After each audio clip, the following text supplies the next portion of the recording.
hazard, left to right, high, low, passing. Alright, good day. So mag-i-install po tayo ng passing switch. So dimmer switch with passing for Honda Giorno. So gamit lang po tayo ng plastic tool panundot para hindi magkakagasgas yung mga gilid. So for Honda Giorno, naka 4 pin po yung pinakasakit pero dalawa lang po yung may laman dyan. So number 1, walang laman. Number 2, meron. Number 3, wala. Number 4, meron. So number 2 and number 4 lang po yung meron. So itong big wire, sasalpak nyo dito sa pin number 2. Yan. Pin number 2. Yan. Then, itong single wire, sasalpak sa pin number 4. Yan.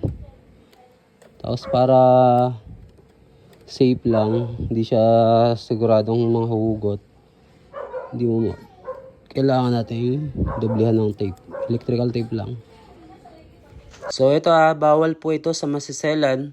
So sa may gusto lang, kasi kung gusto niyo ng plug and play, wala po talagang ganun. So kailangan natin mag-modify ng konti para gumana po ito. Dito sa kanyang housing rubber. Yan. Okay. Yan. Tutulak mo lang dun. Okay. So gano'n siya banda.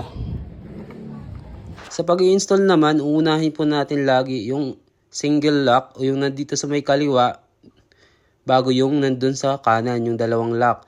Kasi pag inuna mo yung dalawang lock dun sa kanan, mababali po yun. So unahin nyo yung malaking lock dito sa kaliwa. Yon. Bago yung dalawa. Okay. Bago isunod to kasi yon kita po yung dalawang lock. Yon. Ayun, dobog na nga. High, low, passing. Yan. High, low, passing. Teka lang. High, low, passing. High, low, passing.